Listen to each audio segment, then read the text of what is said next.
Welcome back to another esteemed episode of 716 Sports Podcast. We got a guest in studio today.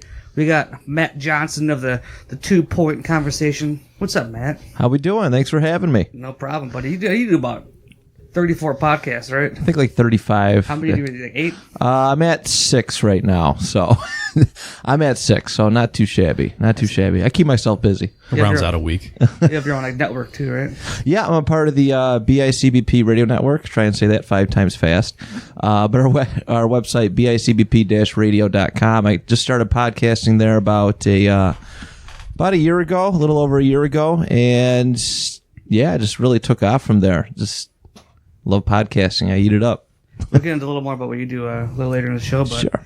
we're back. We are back full time. After today, we are back here every week until hopefully mid-January. 'Tis the season to be jolly. February. We're not Football. going February yet. We're gonna shoot for mid-January. Keep it You achievable. don't even understand. Realistic steps there, Bill. All right, fair enough. Let's keep it achievable. Welcome back, guys. Thanks for having us. It's weird to be in your house on not a Monday. This feels odd. I feel like my entire week is off. Here in a What West do I Day. do now? The game is just 4 days away. I'll be in D.C. watching at a Bills backer bar. Oh, Very nice. it's our nation's capital. Did you know that? Yeah, That's pretty cool. What are you doing in D.C.? I was going. It's going? going. Just love monuments? Never been. Yes, I'm gonna see all the monuments. There are so many, There's so like- many monuments. It is incredible. I think there's like 8 or 9. give 8 or 9, give or take like 50. Yeah. Yeah, I'll Like take that the over on entire that one. area over by like the Lincoln Memorial and the Washington Memorial. Like walk between the two is like, what do you mean? There's like another one there and another one there and so on and so forth until you get to the next one. Well, my wife just a little while ago sent me a list of her plans. And I just simply said, "Oh fuck." And is it seeing the monuments or is it visiting like a bunch of soulless 110,000 person suburbs in Virginia? I don't know. Okay. I'll answer that. Did a good job of building on the comedy pyramid there. So you're going to go, okay. So Washington Monument. See all of them. All right. Literally, I got it. do 'em So all. Justin's going to come back in shape when he's done with that. There's a lot of It's walking. a great city. No, it's a great city to walk, though. But he's going to do the entire thing while drinking, so he's going to. Are you staying hotel or Airbnb? You know, I totally forgot about Airbnb. Okay. And I'm going at a crappy hotel. All right. But I was looking at Airbnb. We did Airbnb 3 times there, and it was awesome. My sister lived there for about 3 years, and it was great. In the city? She was up in the northwest side, so we were like off at Connecticut. Okay. And we all 3 times stayed in that general region, but we could take the red line right in. And yeah, it's, you were about a mile or 2 on the subway from from like the heart of all the monuments and all that. But yeah, no, we've done everything. We saw a Wizards game. We went to basically every monument you can name. And then we had my wife's family lived in the Virginia suburbs, so we went out there too. My good friend Jeff, who was formerly employed by the Washington area football team, moved down there a couple of years ago, but he lives in Leesburg. So every time I've gone down, we stayed in Virginia. So I've never actually had the chance to like stay in the city. They lived in Reston, so out by the airport. But yeah, no, very good. So you found the official Bills backer bar, or are there multiple ones? Or I did. I found the official. There's an official. I'm excited. very good. I'm going to go Nick Yan. Oh yeah. Yeah. Our good friend Nick, That's right, I forgot about R.I.P. to him. him. He's dead, but he lives down there. Very cool. And His we'll be able to see him. ghost will be attending the game alongside Justin. Yep. Nice. I think you'll enjoy that. He'll be there in spirit. Well, the Bills play an actual football game Sunday. It's exciting. Close. So close. Feels like forever, huh? Yeah, I And know. it's an even match game, right? It's a game where you play 16 of these, and boy, oh boy, this one feels like it's one of the most important already coming out of the chute on the road against a team that you're basically even with. Well, it figures to be a low-scoring game. You've got a 3-point differential on the point spread. It's one of those. It's basically just a pick'em game. I think it opened at 38, and it actually did move up to 40. I'll check and see what the line currently sits at here on Wednesday. Big Singletary fans in Las Vegas seeing McCoy leave the Bills. Figured the Bills might put up a little bit more offense, maybe. Who knows? But, I mean, you've got 2 teams coming in with second-year quarterbacks now in Allen and Darnold. 2 teams that may be a little bit better on the defensive side of the ball than the offensive side of the ball. You've got a new superstar or star alike in Le'Veon Bell, who inserts himself into this division now, but he hasn't played a snap at an NFL regular season game now in a good year and a half at least.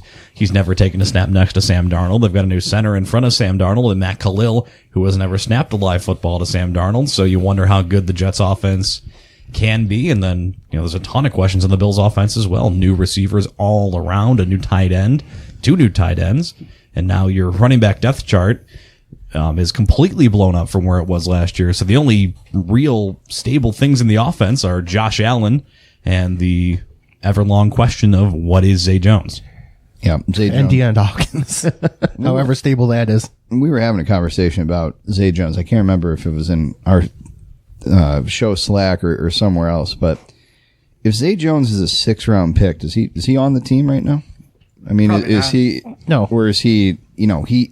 He certainly seems like he's been given the benefit of the doubt, being a pick of this regime, at least on the McDermott side, and also basically having a relatively high 2nd-round pick, relatively high in the draft. So it feels like it's not unreasonable to say that this is his last shot to really do something, and I think he's pretty expendable if something doesn't click and click relatively soon for this guy. That's very possible. He was the leading receiver last year, but I mean that's the receiving yard. It wasn't really great all around. I don't think he came close to 1,000 by any means, but yeah, there's a lot more depth at wide receiver this year. Of course, Beasley and Brown, and who are obviously going to be the top 2 guys, I think, going forward. But yeah, Zay, this could be a make or break year for Zay.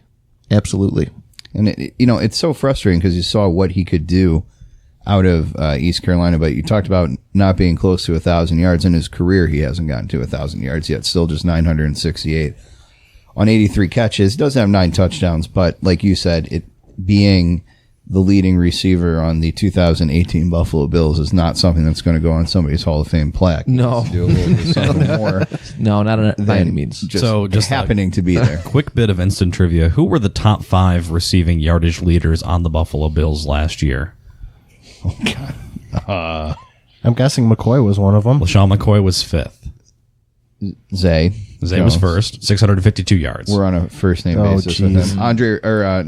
Robert Foster. Robert Foster was second with 541 yards. Zooming in. Just 27 catches.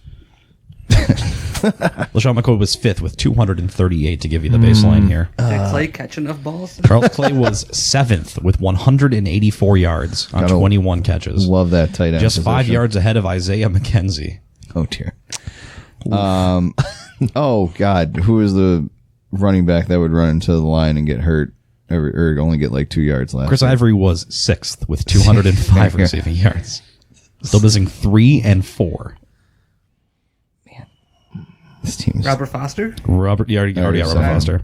I don't pay attention. I don't even. That's okay. Kelvin Benjamin. Kelvin Benjamin was 3rd with 354 In receiving half a yards season. Oh, bro. on 23 catches, 1 touchdown. Heavy set gentleman. I don't. So we're missing the second leading receiver. Missing number 4. You got 4, 1, 2, 3, and 5. What? I don't know. Kroom? No. Jason Kroom. Yay, I got something right. 259 receiving yards on 22 catches and 1 touchdown. Great sign. Notably on this crap. list, Deontay Thompson had 37, Ray McLeod with 36, and Kyle Williams with 1 catch for 9. Great year. Jason Kroom finding all the right ways to make the roster. Hey. Yeah. Show them what you got in a weak year. Maybe they'll bring you on again. Sure. So the point is that I think there's an upgrade, considering that a lot of those names have been purged from the depth chart at this point. They're going to be better. I think running a 3 wide out set, you're probably assuming it's going to be John Brown, Zay Jones, and Cole Beasley. You assume Robert Foster gets his snaps on there. They got McKenzie and Roberts as well backing up. But to me right now, like we were talking about, the running back position is very interesting because for the first time in half a decade, LaShawn McCoy isn't here to be the main focal point. And even when the Bills were having some more success on offense, relatively speaking, McCoy was the bell cow. Not here anymore. He's gone, signed to Kansas City, cut by the team completely. A rather surprising move, I think, given that we heard he was going to basically be the opening day starter, and it did seem like they wanted it to have support, but maybe that's why Frank Gore's here now, to be that leadership, intangibles, locker room guy that someone like Devin Singletary can learn from at this point. We talked about it before the preseason even started. It's a team that had basically just LaShawn McCoy returning at the running back position from last year, but then you sign Gore, you sign Yeldon, you draft Singletary. At some point, one of those guys, whoever it was, one of these 4 guys is not going to stick on the club, and it's Singletary is for sure going to make the team because you don't draft him otherwise. It would have felt weird to go and sign Gore and not keep him. So I mean, is it a surprise because it's LaShawn McCoy only? Like if this is any other running back, not his tenure with the Bills, are we surprised that this guy who sees 3 new guys come in at his position of relative notoriety? Probably, yeah, because like you said, he was the bell cow. He was, and this line is this offensive line. While it still has been struggling this preseason, it's coming together slowly but surely. Obviously, with Mitch Morse, coming out of the concussion protocol, and in preseason week 3 against Detroit. We got to see a little bit of the old McCoy, a little bit of explosiveness and this and that. He looked fresh, and it was good to see. And like you said, Bean was talking about, we believe in LaShawn McCoy. He's going to be our guy, this and that. And to have him cut, I was a little bit surprised at the timing. If they were to move on from him, I would have expected it in, once free agency opened up and once guys can start getting traded and moved, that's when I would have expected it, not the week before. But I'm glad for his own sake that he did find a home in Kansas City, and he got to choose that home. He didn't get traded somewhere where he didn't necessarily want to go. Yeah, and I guess what part of the surprise to me too is that we've heard about him in trade rumors so much last year. It sounded like potentially Philadelphia or other teams were looking to offer maybe a 3rd, maybe a 4th, something in the middle rounds. Now you don't get anything in return for him, although it was the last year of the contract. Really, last year would have been the time to let go if you were thinking that.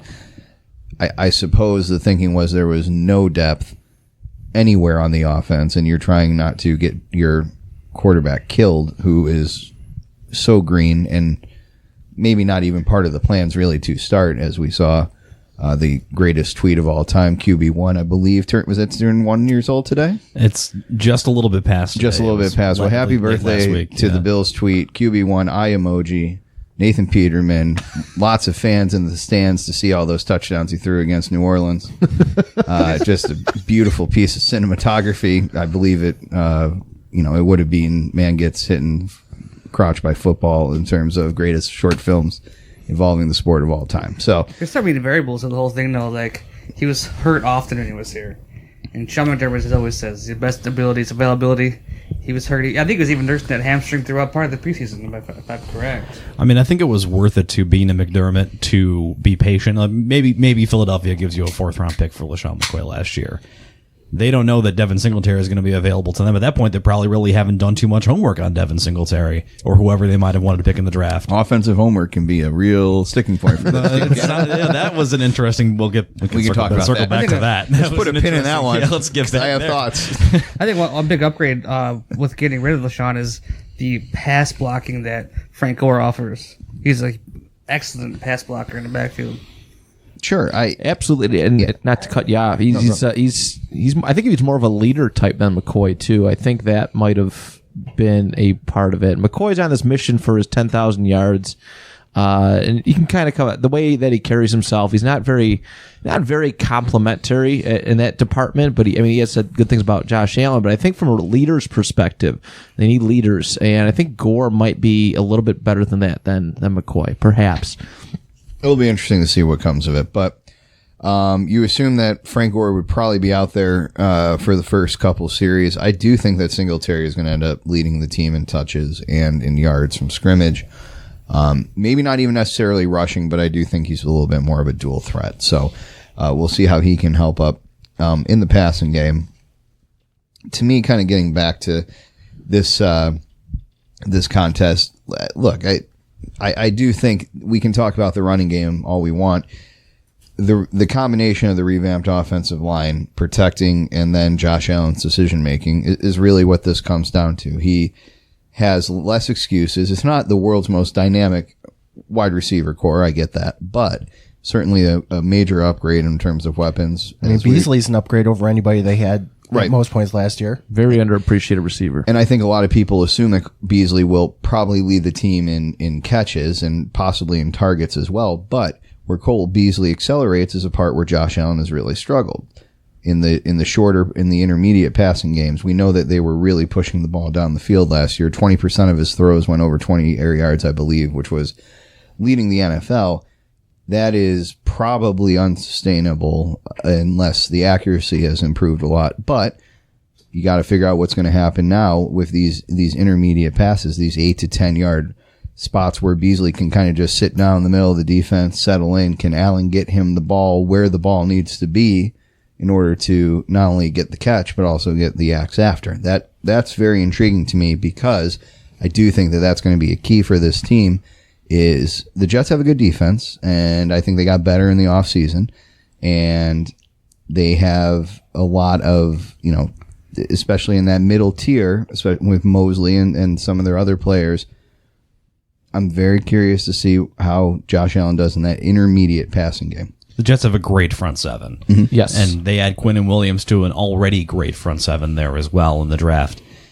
The key for Allen, to me, is going to be how well does he read the defense. And you figure now there's going to be more options and more valuable weapons spread over the field. But how quickly is he going to be able to take the play, scan his first, second read, make the right decision? Because I don't think he's going to have the luxury of time against that Jets defense. I think the Bills' offensive line, we talked about it, is markedly improved. But this is a Jets pass rush that is not going to make life easy, and that's been a kind of a staple of these Bills-Jets matchups the last few years. The Jets seem to have their ways of getting to Buffalo quarterbacks. And that's not even taking into consideration the fact that Morse hasn't taken a live snap during the preseason. Yeah, details.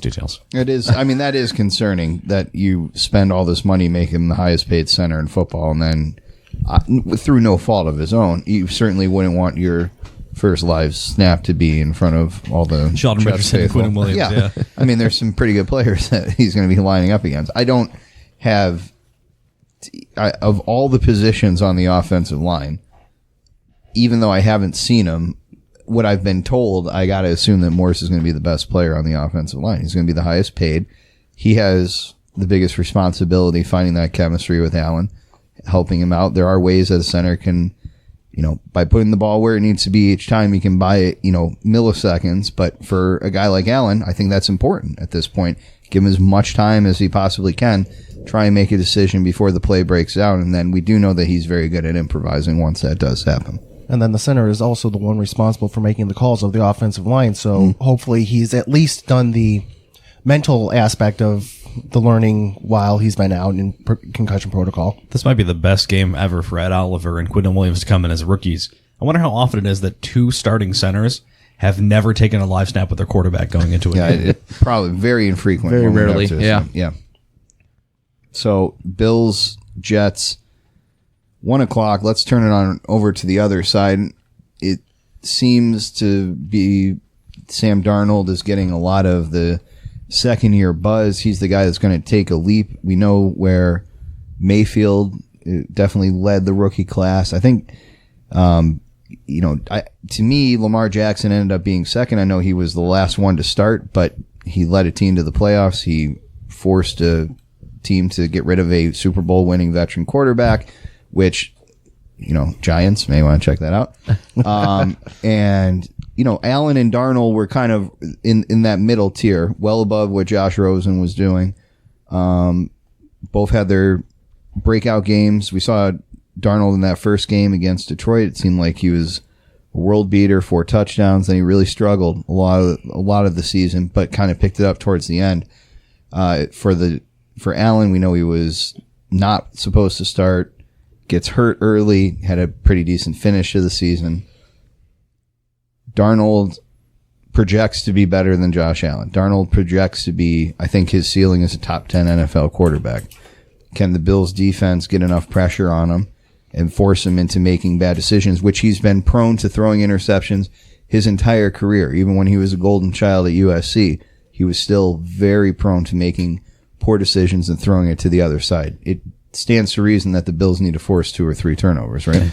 I would definitely say that. The nice thing about the Bills' defense this year, and it actually has been like that the last couple of years, is how depthy and just very, very talented that they are. And you know what? aside from Matt Stafford, they didn't really play any starting quarterbacks, anything like that. But there's tape on Darnold now. This is the second year. They know Darnold's tendencies, I guess, and I think that's going to be a huge advantage for this Bills defense. That could very well be top 5 again. It's how talented they are, and the turnover thing is always a huge battle. But to frustrate Darnold in that respect, I think would go a long way. Do we think that Robbie Anderson's the best wideout in this game? I don't even convinced he's the best wide receiver on his own team. Oh no, I'm a big Quincy Enunwa believer.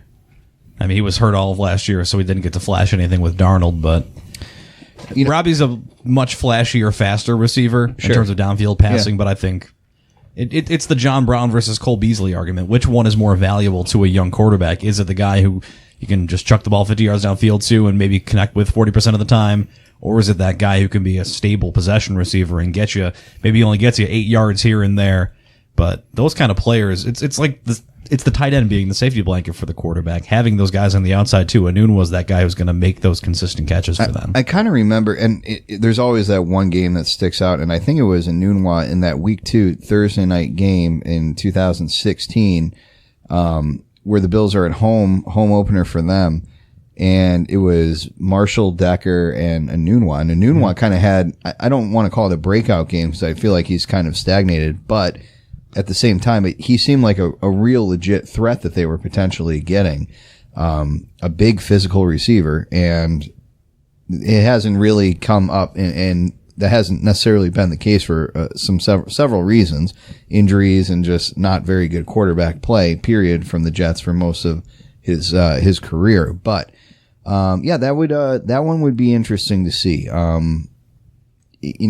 tend to like Anderson more than Enunwa, but I think both players they're not necessarily nationally known names, and I think both are pretty good at what they do. To answer your question maybe more directly, I still think the best receiver in this game is John Brown, and Anderson might be better than him by the end of this year. He might be better than him down the road. I still think John Brown is the best proven deep threat option that either team has going in this football game. And I mean, if you draft Josh Allen, you clearly want to see what you can do in the downfield passing game. And other than a couple flashes from Robert Foster last year, there were really not that many chances or guys that Allen could throw a ball to and say, hey, go get it to any of these guys. And the Jets are on offense. Who are you excited more to see in terms of growth or what they can do? Do you want to see Edmonds more or Oliver? Kind of both pretty exciting right now to have both of those guys. And we're not even talking about the best player is only in his third year too, and Tre'Davious White on the defense. But now it feels like you got one stud at each level of the defense that can really be the difference maker. Absolutely. Right? Absolutely. The defense feels stacked now, doesn't it, a little bit? Yeah. You've got those three guys, and then you've got you got your safeties in Hyde and Poyer. You've got Matt Milano, who's developing well.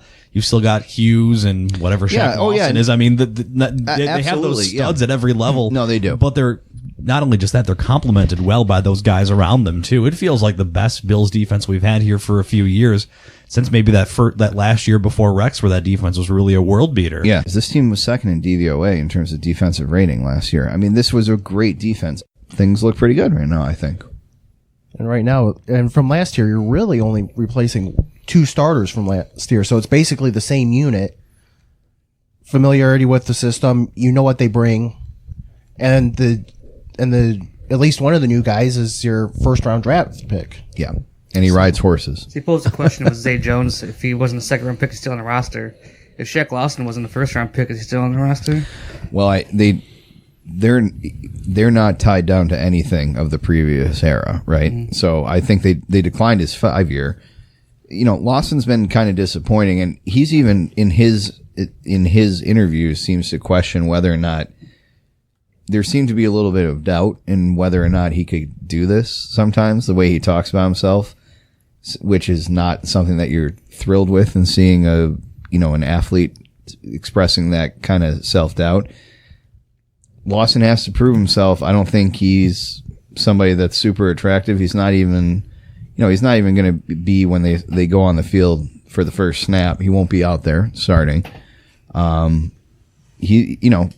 you want him to be the type of double-digit edge rusher, that double-digit sack guy. I don't know if he can get to that point. I don't know if he's going to play enough, to be completely honest about Lawson. If Hughes and Murphy stay healthy, I don't think he does play enough. He's to the get third there. guy in that rotation at best, I would assume. He might be one of those guys who, if he doesn't get somewhere during the season, he might just need a change of scenery or something different people around him, a different atmosphere. Yeah. Because whatever it has been about being in Buffalo, he does not seem like he has gotten off on the right foot, and he never really caught up to it. I know there's a lot of excitement about him when he came out, but Yeah, hasn't really gotten to where his ceiling was. No, and he's Not even certainly close, really. certainly projected as a big time pass rusher at Clemson, which is very rapidly becoming arguably the best defensive line school in the country in terms of producing. I mean, they had all four starters from last year's national championship team be drafted, and Lawson comes from that lineage a few years prior, but the same coaching staff essentially, and he just hasn't been able to put it together so far. Well, you know how hard it is to find good pass rushers in this league, or so John Gruden has informed me. Completely impossible. I don't even know where they come from. Shout out to Clellan Farrell trying That's to right. make a big impact this year. I can actually see where Khalil Mack dominated, basically from my house. It's very cool. It's like Sarah Palin in Alaska. So, anything else to discuss here? Special teams has been a kind of a disaster in the preseason. Yeah, but Jorquez is not inspiring confidence, Hey, to put it nicely. you never have to punt if you're always scoring. And you don't have to punt, then you don't have to rely on that. I'm all aboard the social media campaign to get Jake Shum as the punter of the Bills. Grand Island native, was pretty serviceable with the Packers. Cannot possibly be worse than what Corey Bajorquez did in the preseason. I'm all about it. But Jorquez was good last year, though. He was fine. Nice punts. He's fine. He looks like he has forgotten. He's got whatever how the to put an punter angle version on. of the yips is. Yeah. And so does Hauschka, but that's a different issue. Yeah, but Hauschka got an extension. Yeah, so he's totally fine. Right, exactly. They fixed it. Here's some money. Get over it. Yeah, he's got to get at least 2 more 26 shirts out there before he can be cut. Yeah, I'm very worried that there's going to be a lot of hidden yardage and maybe even some not so hidden points given up by the special teams. That is a legitimate concern. I will take money on the fact that Bajorquez shanks his first punt for less than 30 yards on Sunday. I was going to say, does he get to a net of 40? Absolutely not. Does he get to a net of 35? I think you get 35 is pretty low. 35 sucks. 35 So is you pretty really, bad. unless you're I'll give him 35. unless you're punting from the Jets 47 every time, you got to be better than 35. Fun fact. So, fun fact about I went back and was reading about the infamous Stevie Johnson drops a touchdown against the Steelers in overtime game. Yeah. Did you know that the Bills punted from the 39-yard line of Pittsburgh on that drive? Like, not only did Stevie drop that ball, Yeah. St. Doug punted back from the Steelers from inside their own 40 in overtime, and then Pittsburgh went right down the field. Instead of trying a 56-yard field goal, who Or was going kicking at for the it. time? Was that Lindell or Carpenter? Oh boy. It was probably 2011. Lindell. Because still. 39 would be a Last year, 56, Lindell. 57-yard kick. Speaking of great punting, this is welcome to Puntcast. The Bills. It was one of Tyrod's seasons. I can't remember if it was the second or third year. It was Week 5 against Tennessee, and Ken Wisenhunt was still the head coach, and he punted twice inside the Bills' 40. And if you remember, in one of the most hideous games of all time, the Bills won 13-12 in that game, and it was because Ken Wisenhunt gave up on 2 drives, like 4th and 1 from like the 37, and they're like, no, we don't even want to try a long field goal. I mean, like, just such horrible decision making, and it's amazing. 4th and 1 at that point, you go for it. It's amazing that people get employed and for punting inside an That was what, opponent's 40. Mariota's rookie season? Was that?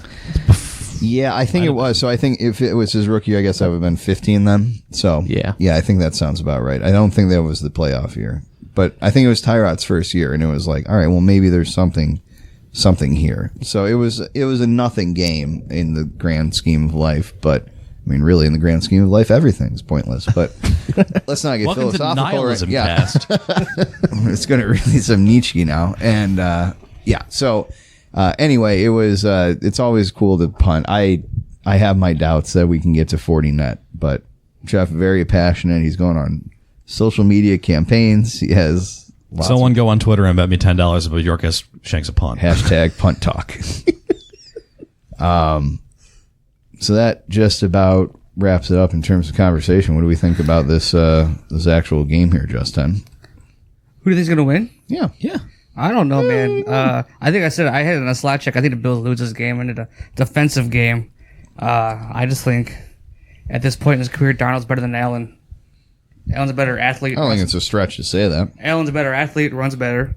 But I think Darnold's a much better passer and pure quarterback than Allen is. So I'm giving the edge of the Jets here. If you're looking at the trends real quick, Jets are favored by 3. The line opened on over under 38. It's actually gone up to 40.5. Wow, it's really moving. 61% of the bets and 77% of the money is on the JETS. That's what JYETS. I don't. See, that's why I can't be a Jets fan, because I can't spell. And it's actually the second least bet game of the week. There's only about 3,000 bets in on it. Would you care to guess who the lowest betted game of the week is? Let's see. San Fran and Tampa. That has about 3,700. Really? Yeah. Wow. Which I would have thought would have been the Passionate worst. fan base down in the South Bay. Tech corridor. It's actually Denver and Oakland is the least picked. That's game. fair. Wow. But you know what? The Jets and the Bills, they feel even, and you put 3 points for home field, and what are you going to do with that? They're not going to move off the number. So it seems right. Well, what other action, unless you have a real strong feeling on the Bills or Jets being superior, and honestly, why would you at this point? I think that's about it. The number feels right. Yeah, I would be surprised if either of these teams is flirting with 30 points by the end of this game, unless someone I think first really to 20 goes is off. in really good shape. Yeah. Maybe you get a defensive and or special teams touchdown in there. Honestly, the only way I see that a team going way above 30 is if the Jets are that much better, because the X factor for them is how good is Le'Veon Bell and what can they do with him at this point? Yeah. Because I don't know what they're going to have with him, a guy who hasn't got a full season removed from football. And Bell's interesting for another reason to me, too, as you look at Ezekiel Elliott, Melvin Gordon, these guys that are holding out for these contracts now in the wake of what Le'Veon Bell did. If Bell comes back this year and is still dominant, every guy who's thinking about it's going to do it, too. If Bell comes back this year and he has clearly missed something and clearly lost a step, maybe Melvin Gordon and the next group of those guys are like little more hesitant to try to hold out for that. Although I guess Bell got his money, so does it really matter? I guess nothing matters, but does it matter to him? About this, but yeah, nothing matters, but everything matters. What's your prediction there? I have Buffalo 23-17. Sounds about right. I was going to say the same thing. 23-17. Justin, you got a score for us? No. No? Okay. So just Worth a shot. I'm going to go... bunch of random protons, neutrons, and electrons We'll floating around. We'll go This podcast will be lost in the annals of 17. history. What was it? 13-17. 13-17. 17. Whew. Pound that under, boys. I'm gonna Everyone go. give you the Jets 17 points. I'm gonna go Jets. I'm gonna say 21-17. And I got the Bills winning 19-16, just because it's a funnier score. Stephen Hauschka getting right over his... Oh, yes, actually, Hauschka goes 1 for 3 on PATs. I was going to say Hauschka gets 4 field goals. It's a safety, an extra point, a field goal, and 2 touchdowns. How do you guys God. feel about Josh Allen this season? He's the catalyst. It doesn't matter what I feel about him at this point. He needs to produce. I mean, I didn't like the pick. I'm never going to like the pick. I'm always going to be biased against him and that's where we are with the fan base in 2019. There are loyalists that will defend every move that he makes. There are pessimists that will deride everything that he does as being accidental or a product of other players on the field. Right. And that's just where we are at this point. I do think that he needs to be better than 52%. I think everybody's saying that this magical 60% percentage, or forgetting that most quarterbacks are well higher than 60%. So it is funny to me that is a factor. I think the game planning will not be as much downfield. I think he does have better offensive weapons this season. I'm curious to see if the combination Gore and Singletary provide more in the running game along with the revamped offensive line, because I do think a stronger rushing game will benefit him. I don't think he's going to be able to improv quite as much as he did. I don't think the rushing numbers, the yards per rush is sustainable. He's not going to jump over a linebacker this year? Anthony Barr, I don't think he's on the schedule this year, so probably not. But it doesn't matter at this point. That what's done is done. Now Josh Allen has to produce. And in a league where you don't want to be in the position like at Tampa or at Tennessee where you're trying to perpetually wait on this high pick and you feel like you're obligated to stay with them. We need to see it, and I think there needs to be a very big step up this year. Will he do it? I honestly, I don't know. I'm not trying to. I can't get hot takey on this because I know what my biases are. I don't think that he can get there, but who knows? Maybe he will because of the supporting cast. If Allen takes steps back, he's going into Tebow territory with completion percentage. I don't think he's going to take steps back. He can't be sub 50%. It needs to be a big right? step up, though. Yeah, I know what you're saying. Yeah, I think he really does need to improve, and where he needs to improve is in the intermediate passing game. I think last year. Go ahead. No, I mean for me myself, it's I need to see like minimum 4,000 yards total offense. It's between rushing, passing. I think that's a big improvement statistical wise, and it provides a good, it kind of shows you where the team's at as a whole. I think it would be a big step up for him. Stats are, people have their different takes for stats. Sometimes they're garbage.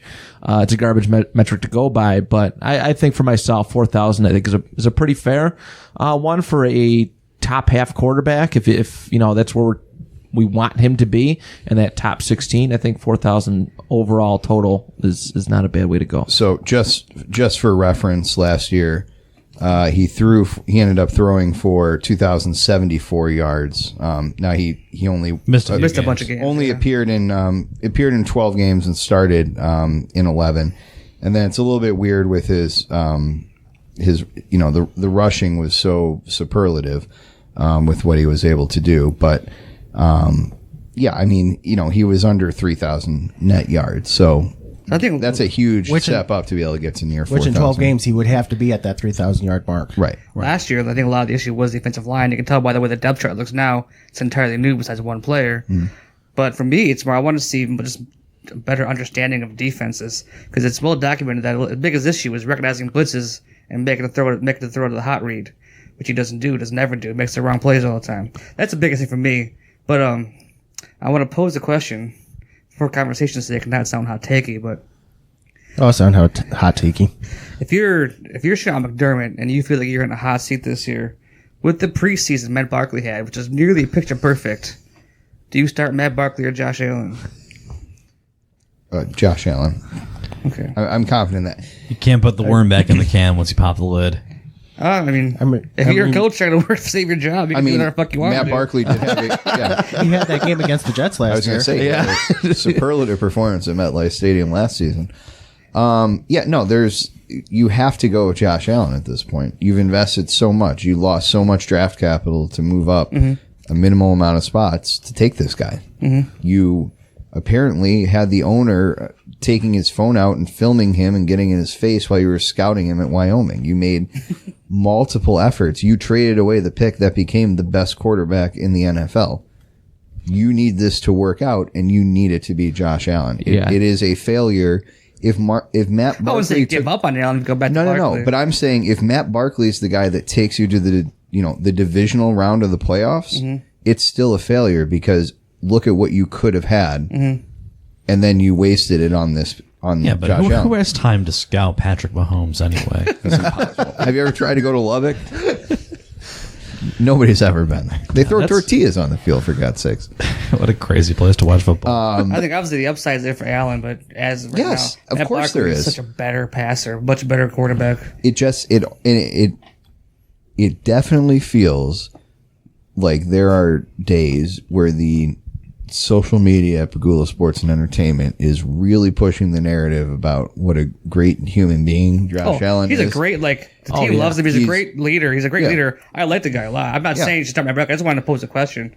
But I'm just saying sometimes I think it distracts from he's a very unproven player on the field. They're trying to make it the face. But of if the he's franchise, talking for sure. to, twins that lose their dad and he's talking to him, I think that's great. I think that him talking about his Madden rating, it's great. But this has been the PR campaign that we've been dealing with for 2 months now.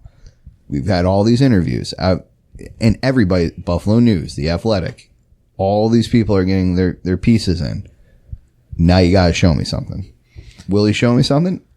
There will be weeks where the Josh Allen apologists will be spiking the football because he's going to have great games. He's probably going to pull an upset or two on the road. And there will be days where the Josh Allen critics will have a field day because he's going to have less than 200 total yards and 3 turnovers and blow a game that, against, I don't know, the Dolphins or a team that feels like they shouldn't be, right? It really feels like we're going to lose again to Fitzpatrick this year, doesn't it? It just feels right deep down in your gut. To me, if the Bills can go 3-1 against the Jets and Dolphins, and I don't really care the combination, then I think you're in pretty good shape because you're playing the worst division. Well, It's probably the worst. you're probably playing the worst division. Well, no, I'm just thinking about it. I do think it's the worst division in the NFC. I think the NFC is a lot deeper than the AFC in terms of quality of teams. But if I'm thinking about, I do think that Washington, the Giants, are 2 of the 3 or 4 worst teams in the NFC, right? So you get to play them. I would say the AFC North, you do get a game against the Bengals. I do think the other 3 teams are fairly of quality. You cross over against Tennessee, who I don't know how they did it last year, and I have my doubts that they can. I don't think they're a 9-7 team again this coming season. Again, could be wrong. Whatever. I don't know. And then who are the Broncos, right? Or your other team that you're playing in your crossover. Like that's pretty good in terms of division. You just handle your business against the bad teams. Yeah, you could be somewhere between 8-8 and 10-6. I don't think it's out of the realm. And then you steal a game against New England or Philadelphia or Cleveland or Baltimore. There's lots of opportunities. They're not world beaters. You're telling me that Joe Flacco doesn't intimidate you at this point in his career? Not at this point. Joe Flacco did not ever intimidate me at any point in my career. To build off something you said a little bit ago, Bill, about the Josh Allen draft pick, I very much agree with you. I was very disappointed personally when that pick was announced. If they were going to take a quarterback, I wanted Rosen. That was the guy that I wanted. I'll admit that now. Whatever Josh Rosen is and will be, I was all about that versus Josh Allen. But I find myself sitting here, and I didn't really come in today intending to be positive. I find myself liking more things about this team and being more excited about this team than I remember being the last couple of years that we've come here together and done this show. Mm-hmm. I still think Josh Allen ends, whatever he is, he'll be between the 15th and 20th best quarterback in the NFL at that time. Yeah. But maybe this team, whether it's helped by the schedule, whether they've started to build a better defense with great players at every level, whether they finally have enough weapons around him, maybe, just maybe, I mean, there's been a number of documented cases of quarterbacks from that 15-20 range, maybe even worse than that in NFL history. Think call out to Trent Dilfer, great Super Bowl winning quarterback, where quarterback isn't the be-all and end-all of the team's success. This could very easily be a playoff team, regardless of whether or not I end the season impressed by Josh Allen. Sure, and I guess my point too with the schedule is, it seems like you always have to play the Chiefs and the Chargers and the Texans and in these crossover games where you're drawing the wrong division. This year they don't have that. The AFC North is a very good division, but in terms of the NFC, I think the third best team, whether it's Washington or New York in the East, is not better than the third place team in any other division in the NFC. Because I would take Chicago, Green Bay, and Minnesota as a trio. I would take Carolina, New Orleans, and Atlanta as a trio. And I personally would take San Francisco, Seattle, and the Rams as a combo because I do think San Francisco is going to be better. That's the team that you can make an argument about whatever. We're talking about you get 2 games, one on the road, and it's in the same facility that you're playing a week prior to it, and then one at home where it feels like you got to get both of those, right? And these NFC games this year, they don't count in the tiebreakers, but they do count in the actual terms of winning games, right? And you got to get your record up. So in that case, that's why I'm thinking this is about as favorable a schedule as you can have. Well, you figure that if you win those 2 games against the Giants and the Redskins, and I know it's not easy to beat the Cowboys or the Eagles if they're at full strength, but if you split those games, you take 3-1 against the NFC East, and then split your own division 3-3. You figure you probably lose to New England twice, but if you can take 3 out of 4 against the Jets and the Dolphins, things are looking up. And historically, it does feel like, and this is just completely anecdotal, doesn't it feel like the Bills usually do well against the NFC? I mean, even the couple of years they were terrible they beat Green Bay that one time, too. They beat Green Bay. That game felt like we should have lost it 8 times over, and they still won that game. Minnesota is being hailed as a potential Super Bowl contender last year, and they go in there and win. You Stopped them too in the first half. right, Wasn't dominated the game. Yeah. Right, they beat 2 years ago. They beat Atlanta in Atlanta. Atlanta is a playoff team that year. I know they got killed by New Orleans, but they did what they needed to do. Right. Well, 2 years ago would have been the year they made the Super Bowl. No, that was 3 years ago. Was it 3 years ago? Yeah, it was 2 Jesus years. Christ. Yeah, I know already. We're moving Wow. quickly, but yeah. But the point still stands that you beat a crossover playoff team. Like it feels like the past few years they've done very well against the NFC crossovers. Jeff is still in shock that Atlanta went I'm to really the Super old, Bowl Bill. It's for fine. 51. Buddy, you have no idea. So it is. This is the year that you need to try and pull something out here, because if you're not going to pull it out this year, then I really question it. We're looking at the ESPN expert picks now. There's 10 pickers. So many 9 people have pickers? not made picks yet. So they're Really holding out on us. 10 people are picking. Half of them have not picked, but the 5 that have picked, and those are was that Todd McShay, or no, sorry, Mike Clay, Mike Golick, Trey Wingo. Trey Wingo, and Two people Seth whose first names Wickersham. were- Seth, is that actually his first name? Yeah, Seth Okay, Wickersham, cool. and I don't know I think it's Dan Granziano. All are picking the Jets, which, look, I understand it. It feels like you're just taking the home team when the two teams are evenly split, right? I think week 1 coin flip games you favor the home team, especially Yeah, in week yeah. 1. I think there's something to be said about that. So There's a lot of unity in these week 1 picks. Everyone thinks they know what these teams are going to be, but well, there is groupthink at this point too, right? Oh, sure. Like Yeah. we're all kind of going off the same power rankings and what we think. shout out to the one guy It's who picked the happening, right? Jags to beat the Chiefs. I love it. Yeah, that's just looking at bold. that. That's real bold. But look, Jags at home. It's the same thing with I kind of like Carolina against the Rams at home.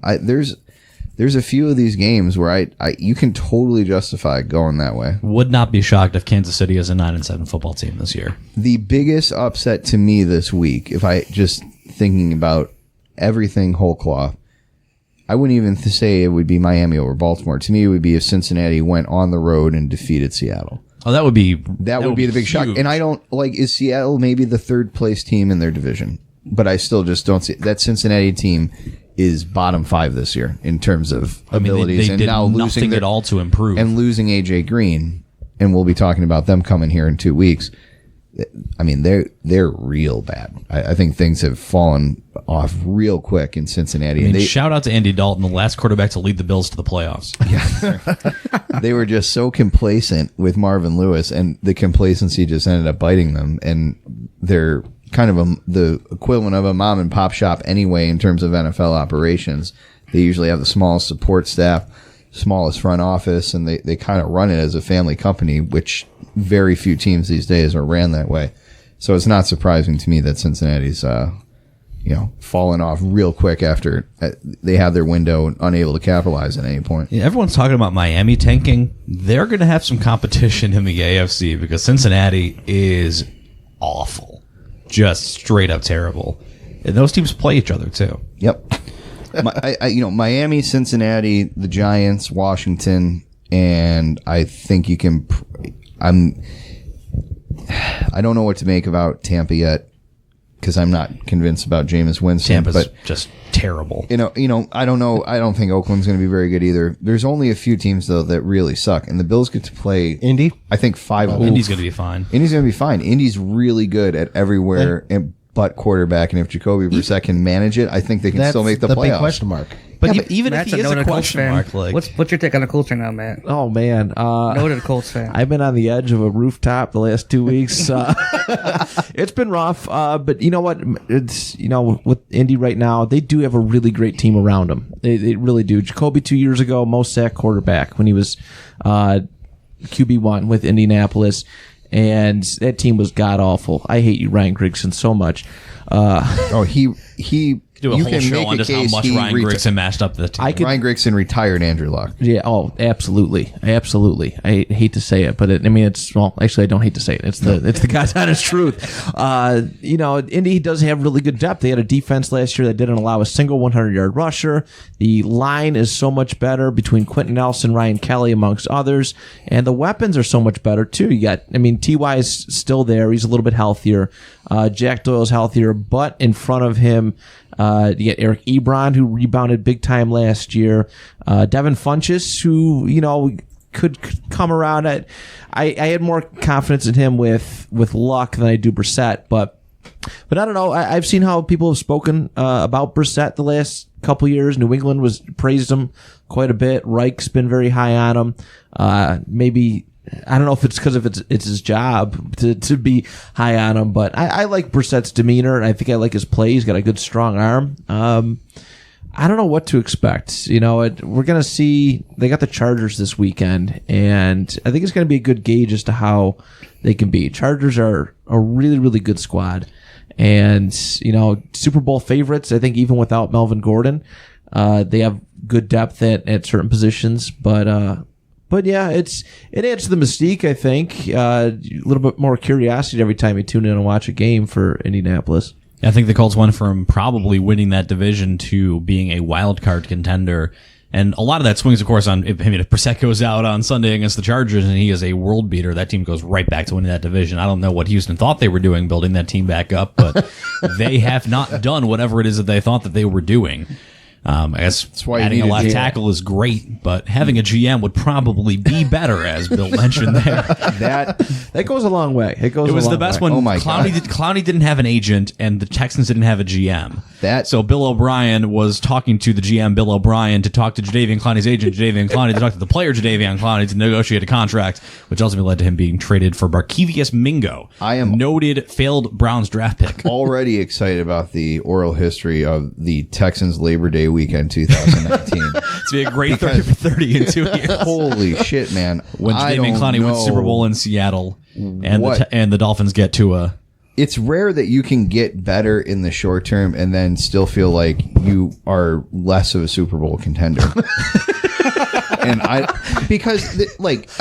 Are the Texans beating the Chiefs or the Patriots? I have a hard time seeing in the playoffs. Absolutely not, because we've seen that story play out 7 times in the last decade where they get railed by one of those teams, usually the Patriots. I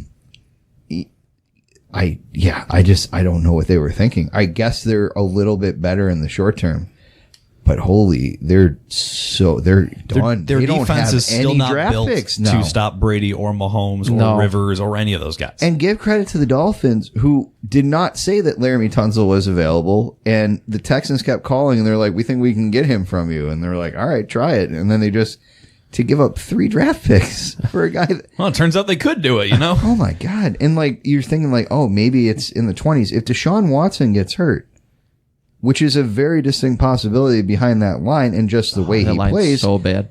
The Texans are going to be picking the top 10 and the Dolphins are going to get real quickly 1-8. That much better.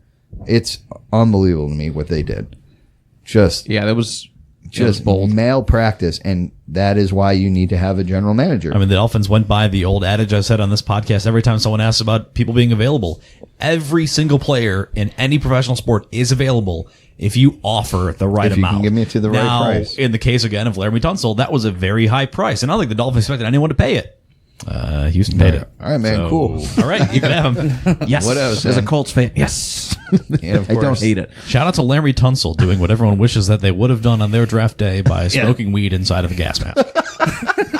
Yeah, man, he looked like he was having fun. We witnessed that with Jim Kelly. Yeah, we were watching that live with Jim Kelly. Friend of the pod, Jim Kelly. Shout out to Jim. I don't think he's ever done that in the 80s. Not on camera. No. Yeah. Somebody with a giant camcorder and it's one of those put the VHS cassette tape. The thing in weighs there. 30 pounds. And to load the new VHS in, and of course they missed him putting the gas mask on, and it was a whole to do. They had to rewind the tape. That was never brutal. released. Tracking was off. You hate to see it. They had to white balance. So it, the whole thing. frustrating. Yeah, so frustrating. All right.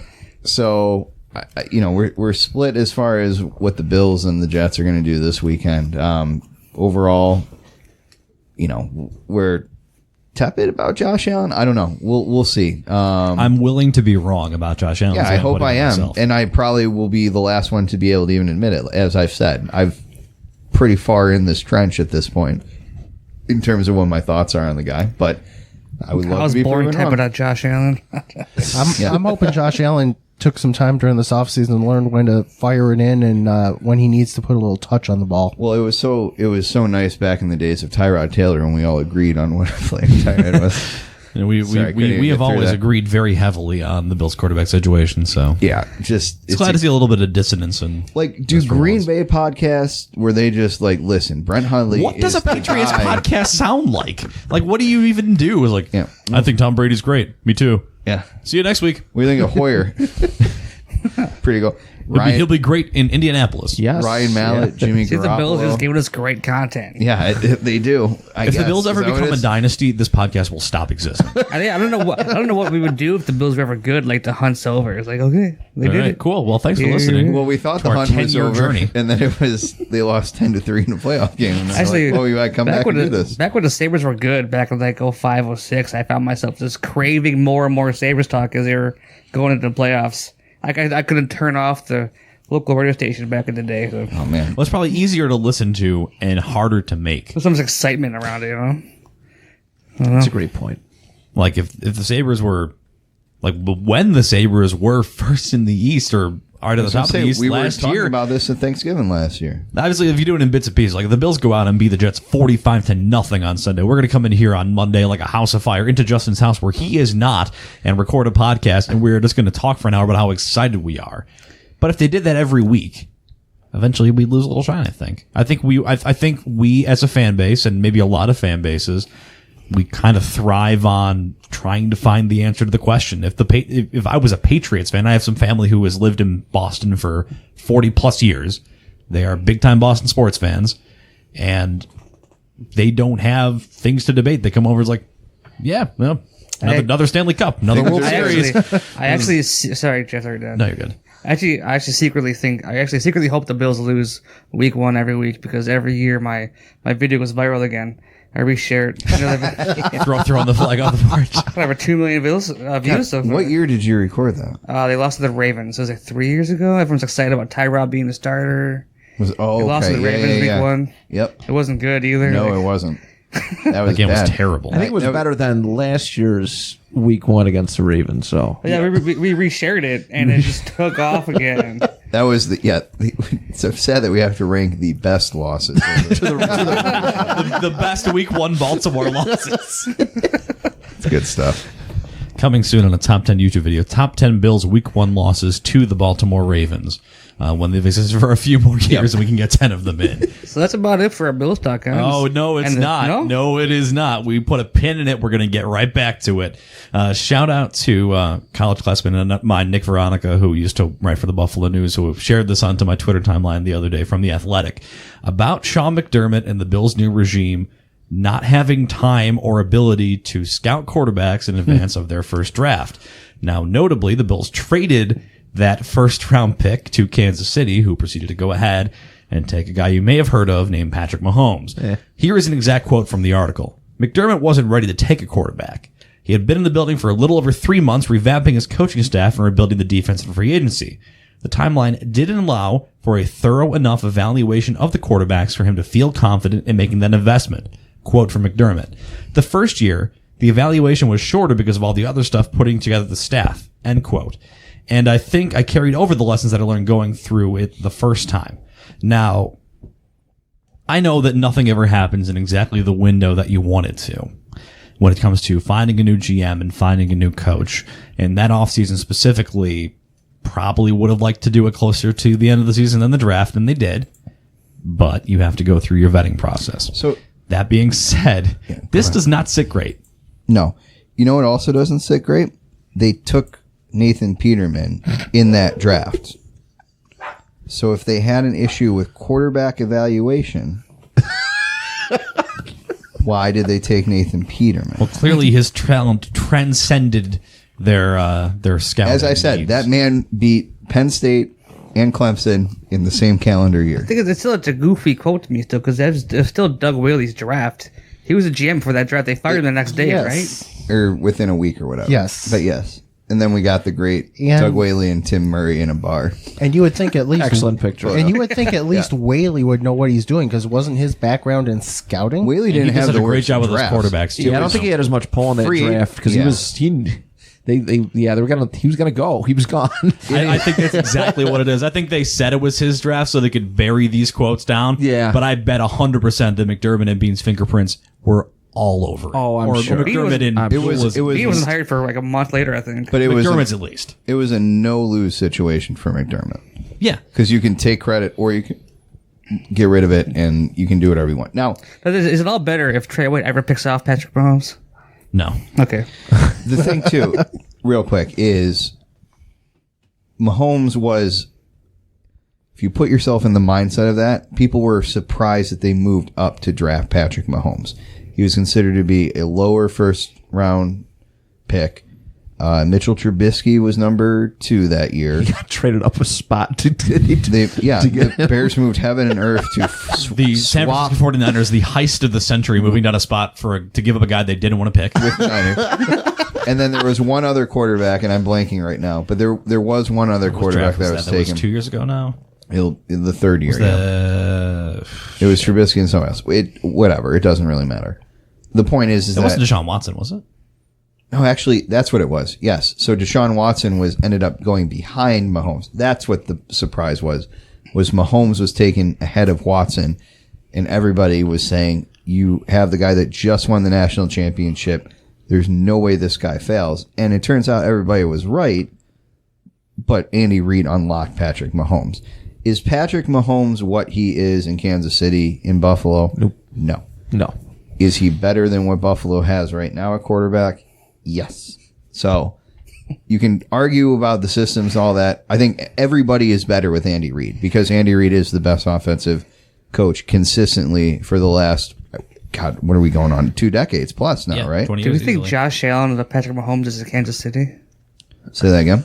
If Josh Allen goes to Seriously. Kansas City, do we think he is what Patrick Mahomes is? No, No. because I think Andy Reid wanted the accuracy. So, like, That's weird. Who wants accuracy? I know. Well, it's overrated. Hands and arms. And shorts. And shorts. Looking great in shorts. DraftJoshAllen.com. It is, the air raid does require you to have precision because you're going to be passing essentially as running or whatever. So Mahomes is one of the first true air raid quarterbacks from college that has been very successful in the NFL. There have been a lot of them. There's not many like Washington State or Texas Tech quarterbacks before him. Shout out to Graham Harrell. Yeah, I mean, they're all buried on, they're like second and third starters or practice squad guys. There's very few that actually ever broke out. But they all seem to be geniuses now. It's like, you know, Cliff Kingsbury was playing in that system in Texas Tech a decade before that, and now he's a head coach because of the attraction of being able to perform on offense. Well, he's the head coach because everyone wants to find the guy who's created Patrick Mahomes, even though Andy Reid created Patrick Mahomes. Well, it's either that or Sean McVay, right? Like if you just say like you were hung out with Sean McVay one time, you're like, oh, all right. Sean cool. McVay once bought me a bagel at Starbucks because my card got declined. All right, Matt And LaFleur, I very start good. next week. I mean, the Bengals and Packers hired coaches that, you know, he probably has bought bagels for those two guys before. So, it is interesting. I mean, it is a little bit butterfly effect, but certainly Patrick Mahomes would be a better quarterback fit. If you were so determined to find a guy, and don't forget, Nathan Peterman did start a game over Tyrod Taylor, and it didn't go so well, but we don't need to rehash that here because we've done that several times before. We have. And the 2-time confirmed sex haver isn't here to defend himself, so can't have him. Speaking of which, congrats to Steve Burmo Hey, Steve. Hey. on officially being a 2-time confirmed sex haver. Pretty cool. Second child. Nice. Healthy boy. Yep. That's why he could not be here tonight. Mom and child are doing well as well. Yes. Like to hear that. We will have him back whenever he feels that he's Probably ready to in return. spite of our best efforts, Steve will be back soon. Whenever he's ready to go, he's ready to go, and we appreciate that. So, anyway, congrats on the sex. So, Mahomes is clearly better. We get that. But is Mahomes, you're not getting 50 touchdowns thrown in Buffalo. You're just not going to. You're telling me that Zay Jones went and had 15 last year with Mahomes? I can't even say Wouldn't that be- I got through that sentence with a straight I face. know. I need everyone to respect that. I'm very impressed. Jay Jones, with that statement. 1,744 yards. He's both Eric Ebron in touchdowns, and he's Julio Jones in yardage. It's Charles incredible. Clay still on the team. Oh, my God. Clay is Travis He Kelce. unlocked Charles Clay's potential. Oh, my God. And that's how football works. You just take one guy and say, well, he could be the other guy, and that's football for What'd you. be funny is like Chiefs sniped Mahomes from us. Now they just sniped McCoy, and he has another Pro Bowl season. What would Sammy Watkins be in Buffalo? Gotta ask the question. With Josh Allen. Yeah. Could Josh? Oh, he's very fast. So, My solution to Sam Watkins, just throw him some bubble screens. that's right. That's it. I remember, and I think we talked the about CJ this Spiller recently. thing. The first ever time that I met Bill and Justin was a Sunday afternoon. We were calling a semi-pro basketball game at the Flickinger Center, and the Bills were playing the Kansas City Chiefs on that day. That is also the day that Sammy Watkins got injured, catching a touchdown pass by himself and did not get touched, went to the ground, hurt his leg, and did not return. Yeah. Buffalo legend. That may have been of his foot injury, I think. That hard turf. I got blamed on the turf. Was that at Arrowhead? Oh, I believe it Yes, was. it Arrowhead, was. Yes. Yeah. They have like secret mines in there. Is anybody surprised that EJ Gaines did not make it to the regular season? Nope. So that coming from a mile away. And Did they put him on IR? Yep. Yeah. Yeah. Well, I'm they tried. pleasantly encouraged by what Levi Wallace has proven to the coaching staff. Now, does it mean that he's going to be a solid number 2? I don't know. But the fact that you come in and you beat on a guy who was a straight up number 1 draft pick in Johnson, who they were very excited to bring in, I think it says a little bit about what Levi Wallace has to offer, that they feel confident slotting him ahead of Johnson, because you don't become a first round pick by accident. Johnson showed a lot of those traits in college, and the Bills coaching staff, very defensive minded by that right, are like, I think Levi Wallace is the best guy to cover the number 2 receiver. So I'm interested to see what. Obviously, you have 2 great safeties. You have Tre'Davious White, who is one of the best shutdown cornerbacks in the NFL at this top point. 5 or 6 guys in the position. But if you can find guys who are able to handle those second and third options, that is a huge difference maker. Because Trey White can take away Robbie Anderson. Right, and I don't want to say but be serviceable, but yeah, exactly. Knowing that if White can shadow one guy, I mean, it makes the other guy on the other side of the field that much better, because he can focus in and have the confidence. So, is there anything else that we want to discuss on this fine? Was there anything that anyone was surprised about when it came to the cut downs? Whether it was people who were cut, people who weren't cut. Duke Williams not making the roster. Practice I squad think they're- all-stars. So I was like, oh, why didn't Duke Williams make the roster? I was like, well, one, Josh Allen can't make that throw in the end zone. And then they got mad. Yeah, they were really fired up in that video that they sent today. He will be active for a game. Oh, for sure. Oh, yeah. I don't see any way. He's the first guy. Because they don't want to lose him. Yeah. He brings so much more than just his pass, just that, his vertical ability, his run blocking game is insane. Mm-hmm. He was the highest, I think him and Sweeney or Croft were the highest graded pass blockers in the last preseason, or one of the preseason games. It was impressive. I was very dismissive of this, and then Justin sent me a video compilation of Duke Williams just blowing guys up on run blocking. I was actually kind of impressed by it. He might actually just need to put on 10 pounds and play tight end. He's already there. Jason Groom is 6'2", 229. Yeah, but but most importantly, is Duke Williams dating someone in the Pagula family? No. Okay, so he Can't confirm there's or your answer deny. right there. That's tough. I mean, I'm not saying that's why Jason Crew made the team, but I am actually saying that's why Jason Crew made the team. Other than that, though, I don't really think there's too much. I mean, the McCoy thing, McCoy. but we've already discussed that, and other than that, I was fine with everybody else. Yeah, on teams. I mean, just because of how depth that position is, but Yarborough played really good throughout the preseason too. I think everybody expected that he wasn't going to make the 53, but regardless, is still a talented guy, and he'd be an excellent shoe-in if in the case of an injury. I mean, he's shown that he has the chops to fill in. He had a couple real nice pass rushing plays in the preseason. Yeah, he's one of those guys you want to have around, but it's become such a deep position for the Bills. Was anyone surprised that Tyree didn't either make the team or get the practice squad? I'm surprised at the practice. They made the practice squad because, he is a poor man's Josh Allen. He's got the running ability. He's got the cannon arm. I thought he's a good. It took an hour, but I figured the microphone out finally. yeah, you want to go on there. Hey. Anyways, he's like your poor man's Josh. He's like someone that's the same skill set. I mean, that's what I'm trying to say. He can only play out of the shotgun though. Now, yeah. We don't know about Josh Allen yet, so Fair. He hasn't taken a single snap from a starting center, so jury's out on that. It is interesting because both Jackson and Anthony Johnson were like they were legit NFL prospects. I guess they still are, but neither one being drafted. And I don't think Johnson made a 53 either. No.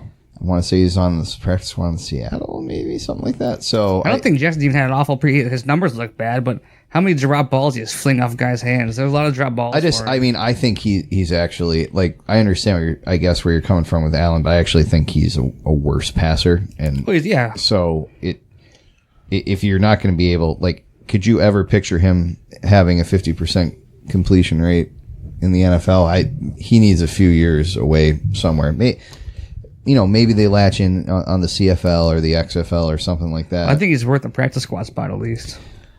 Yeah, I think they really want to have Allen have the confidence that this is his show, and just having two guys on the roster, I think, is much a philosophical thing. Do you think Jackson's going to be ready in 2 years, though?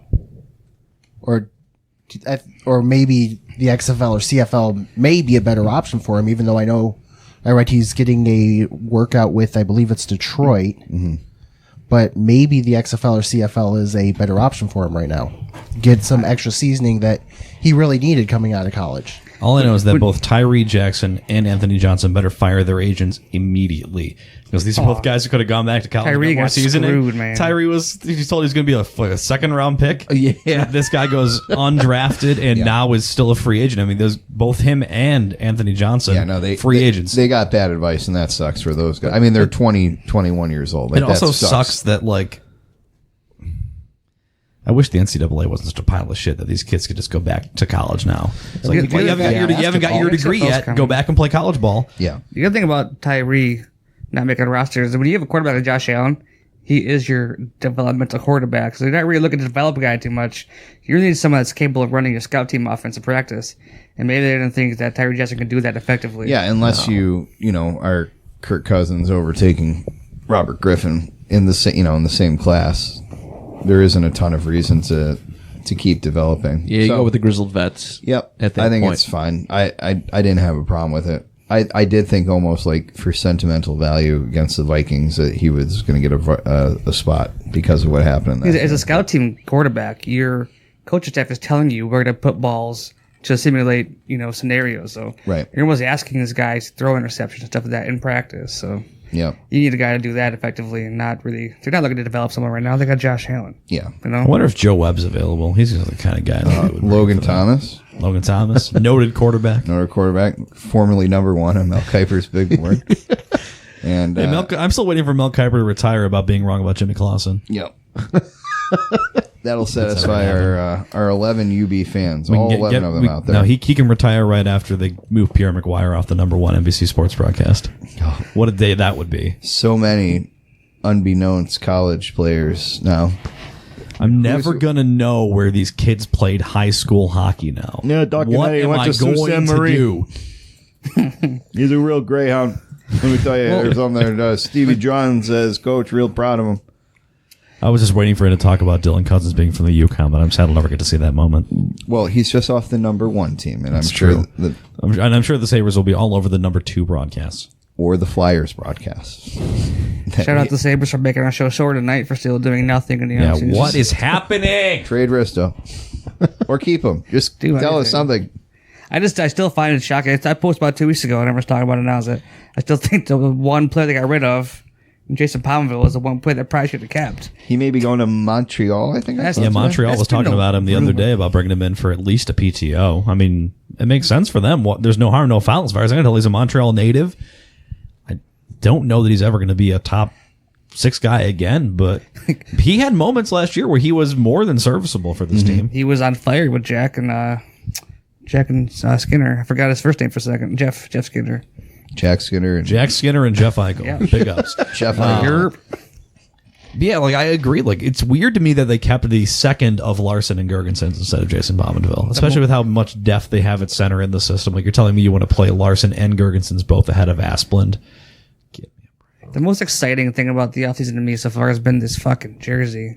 It's gorgeous, dude. You like that? The trades they make weren't exciting. Textured buffalo. Even if they trade Risto, I'm not going to be. This is some blockbuster deal. I'm not going to be excited. Hold on. Let's bring everyone into a little bit of behind the scenes that's going on right now. So currently, Justin is showing us a picture of the Sabres third jersey on what is assuredly an illegal website to purchase such an item. What I'm more excited about is the related items to this. So let me read from top to bottom. The 4 related items to a Buffalo Sabres 50th anniversary gold jersey. First, we have a Larry Bird Indiana State jersey, powder blue. We have a Jalen Hurts Oklahoma jersey. Ooh. We have a number 7 Colin Kaepernick jersey. Can't even tell what team that's for. Black and white. It's a Raiders jersey. Free agent from Madden jersey. And then we have a 2019 set of Tampa Bay Lightning jerseys. So shout out to the Google Analytics for abandoning this site and leaving them all on their own. You just search the word jersey and it picks 4 things out of a hat. Well, there's a huge crossover of a Jack Eichel, Jeff Skinner, Rasmus Dahlin jersey and a number 9 Jalen Hurts Oklahoma jersey. That's it's a Jalen Hurts Kyler very Murray modern Oklahoma jersey. Oh, okay. Just the number 1. Sure. There's no name on the back of it. Oh, I didn't see it. Okay. I have no idea. No, it says Hurts on the back. Oh, there you go. And I'm sure that's this could. Bill and I could easily go another hour. $17.54. Hop on that. Ooh, click on that beautiful handmade dresses banner. Let's check it out. 60% off. There's a big screen in front of where Justin sets up for this. Well, we podcast, don't so want get off Justin's the rails. computer to melt. So We've already seen enough anime girls on the screen here this year. We don't need more of that. Shout out to online porn. Yep. Pretty cool. Getting us through those long nights. Let's wrap it up. Thanks to Matt Johnson for hanging out with us today. Yeah, Matt. So thanks for if having people me, who guys. listen to the show tonight and listen to you, where can they find you? Find the stuff that you mentioned. There's a bunch of podcasts. But where can they find your stuff? What you're All of it mainly on bicbp-radio.com. That's our website. All the podcasts are available on there. I'll just name off a couple. The panel discussion, which is comic book related. Section 6 WrestleCast, which is local high school wrestling. The 2-Point Conversation, which is my own brand of football talk. Kind of covers a little bit of everything. I think it's kind of mostly it. But they're all available: Spotify, iTunes, Castbox, whatever podcast app that you listen to. So on that, I think we gave a shout out to porn. I think we're ready to queue up here and head out now. Yeah. Right? Is that good? That's our cue traditionally. We'll talk to you guys next week after the Bills are surely 1-0. Go Bills.